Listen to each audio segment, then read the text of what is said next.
क्या हो गया? बोल बता अब। संजू की तो उंगलियां काट दी इसने गेट में लाकर, पूरा हाथ आ जाता तो।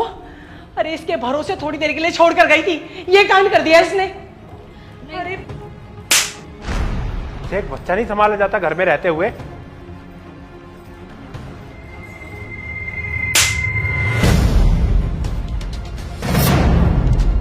देखी मैंने, बच्चा है वो, खेल रहा था, गिर जाता है, चोट लग जाती है।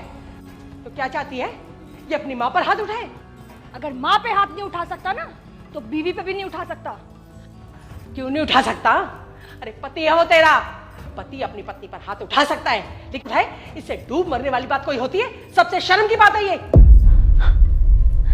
वाह माँ जी वाह, आपकी तो बड़ी अच्छी सोच है।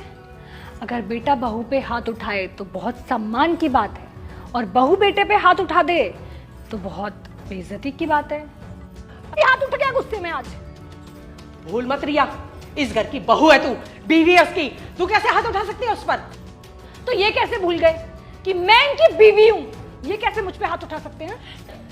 तू हमारे घर में रहती है, तेरे बाप का घर नहीं है ये। हमारे घर में रहना है ना, तो हमारे हिसाब से रहना पड़ेगा, समझी? ओह, तो ये बात है। हम औरतों को ना आज तक समझ ही नहीं आया कि हमारा घर कौन सा है। पति वाला घर हमारा है या हमारे माँ बाप वाला हमारा घर है। हम औरतों का कोई घर ही नहीं होता है।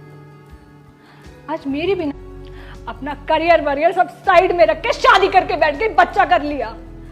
पहले अपने करियर पे फोकस करना चाहिए था, घर खरीदना चाहिए था अपने लिए, तब शादी का सोचना था। और सिर्फ मुझे ही नहीं, दुनिया की सारी लड़कियों को पहले खुद सेटल होना चाहिए, अपना खुद का घर खरीदना चाहिए, फिर शादी के बारे में सोचना चाहिए कि शादी करनी भी है या नहीं करनी। वरना ससुराल वाले आपको कभी भी धक्के मार के घर से बाहर निकाल सकते हैं, और घर से बाहर भी नहीं निकालेंगे ना तो टॉर्चर करेंगे, तुझे तेरे बाप के घर भेज देंगे, तेरा बाप का घर नहीं है। मुझे किसी से डरने की जरूरत नहीं है। और आप लोग डिसाइड कर लेना कल से आप लोगों के घर का काम कौन करेगा, क्योंकि मैं आप लोगों के घर का काम नहीं करने वाली हूँ। अब मैं अपने घर के लिए काम करूंगी, अपने घर के लिए कमाऊंगी, अपना घर बनाऊंगी, फिर मैं अपने घर में काम करूंगी।